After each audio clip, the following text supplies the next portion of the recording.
unturned, and this race is razor thin right now. It is very close. Everyone admits that. And, you know, if there's one thing that could turn somebody at the last second, Governor Romney is going to be out there, and he's going to try and push that message to those voters. And let's talk, John, about just the enthusiasm here. We, at the CNN poll that came out today, you know, enthusiasm was tied. 70% very enthusiastic or enthusiastic about going out and casting their votes on the Republican side, same on the Democratic side. Yeah, it's fascinating because we've been talking for so long about that enthusiasm gap. And if you look at the early vote numbers, they're actually up here in Stark County in Ohio. They're actually up from where they were in 2008. Here's one difference. I think you can see it in those two closing argument speeches. One thing the CNN poll showed is that a lot of Romney's enthusiasm, 37% I believe, was primarily about the opposing President Obama, rather than being primarily in favor of their candidate, whereas only 12% of President Obama supporters say they were primarily against Mitt Romney. That translates into message, rhetoric. You know, you saw those two speeches. Mitt Romney was running against President Obama's record.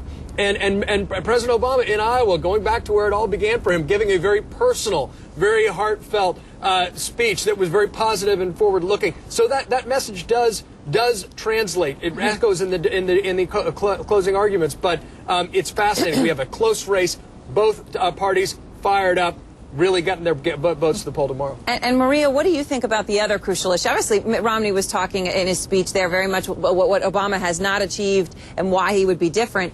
But what about this independence and what they're going to respond to? Because that's the other thing our polls show, that right now Mitt Romney leads nationally, independents by 3 points over Barack Obama. They're a coveted group. So can he do it without them? Can he do it with that gap?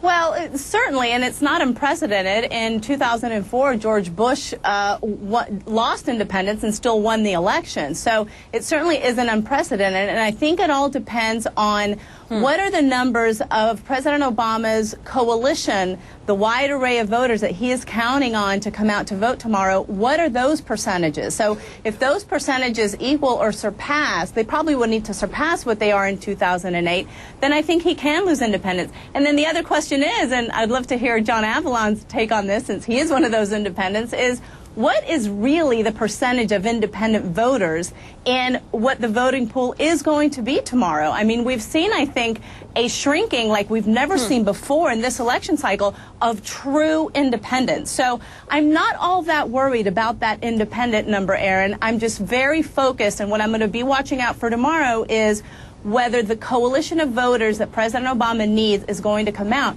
And we saw Michelle Obama beautifully go through all of them. Women, Latinos, talking about the American dream, young students, even seniors and veterans, and even the LGBT community when she talked about it doesn't matter who you love. And then it was a beautiful passing of the baton to President Obama's speech. Yeah, I would just say that very fascinating that Mitt Romney has an edge among independents. But what's happening in this election is something different. President Obama has around a 20-point lead with centrists, with self-identified moderate voters. In the past, those two groups have been largely in line. And I think one of the reasons we're seeing a gap for the first time, it's the impact of the Tea Party. Conservative independents moving the independent cohort slightly to the right. So it's going to be a real question about whether he can run those numbers up of other voters in the center. It's a broader coalition question, but it's a fascinating dynamic in this race. And Hogan, in 10 seconds, will we know tomorrow night the winner? I have no idea, but it's very obvious that he's going after those independents. The most poignant moment in those debates was when he lined out the promises the president made that he didn't come through on. He's doing it in his closing arguments. Thanks very much to all three of you. We appreciate it. And Election Day, just moments away. And it begins in Dixville Notch. We're going to take you there in just a moment.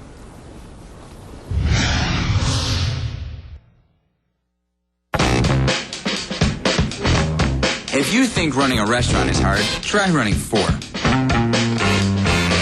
Fortunately, we've got ink. It gives us 5 times the rewards on our internet, phone charges, and cable, plus at office supply stores. Rewards we put right back into our business. This is the only thing we've ever wanted to do. And ink helps us do it. Make your mark with ink from Chase.